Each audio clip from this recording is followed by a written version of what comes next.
We've got breaking news from the hearing healthcare industry. Well, at least that's what the title of the online article I saw the other day suggested. The title of the article was New Causes of Age-Related Hearing Loss Identified. Now, initially, when I read that title, the first thing I thought was, oh man, this is going to be clickbait, they're going to sell me something, or they've found some miracle cure to aging. I'm glad to say it was none of them. So, in this article, they explained that previous studies have identified the stria vascularis as the cause of presbycusis or age-related hearing loss.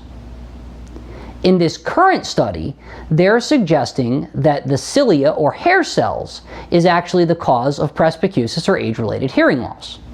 Now, either way, whether it's the stria vascularis or the hair cells, it's clearly an anatomical change that's causing age-related hearing loss. I thought this was great. They did a great job at actually explaining a very complicated anatomical structure, the cochlea, the inner ear, and making it very understandable at a basic level. No, this was not by any means a detailed anatomical evaluation. However, it was a great starting point, good overview, and easy for anyone to understand.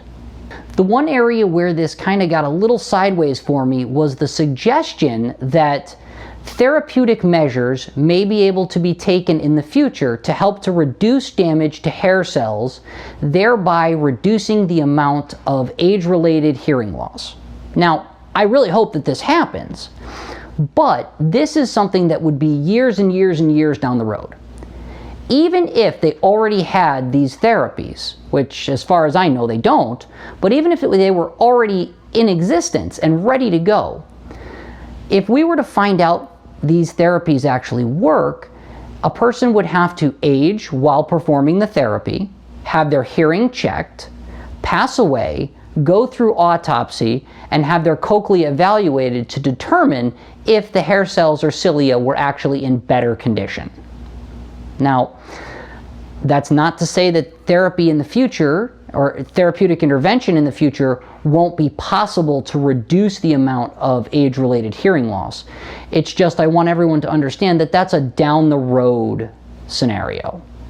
In the meantime, if you are noticing hearing difficulty, you're having trouble understanding loved ones as they're walking away from you, you're having difficulty understanding the TV, or if you notice that you're saying what a lot, or I heard you but I just couldn't understand, get your hearing checked. The one thing that the article did do a wonderful job of pointing out was the need to wear hearing protection, especially if you want to limit the amount of hearing loss you're going to experience as you get older.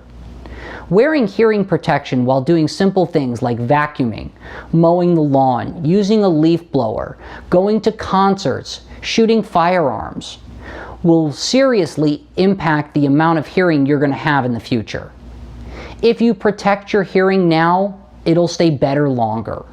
Again, I thought this article was a wonderful read. It was really worth my time. I suggest that you do the same and read it. It's linked down below. If this information was helpful, please like and subscribe. If you can think of any other topics that you'd like us to cover on this channel, preferably topics that are ear and hearing related, please leave a comment. And as always, hear well, live well.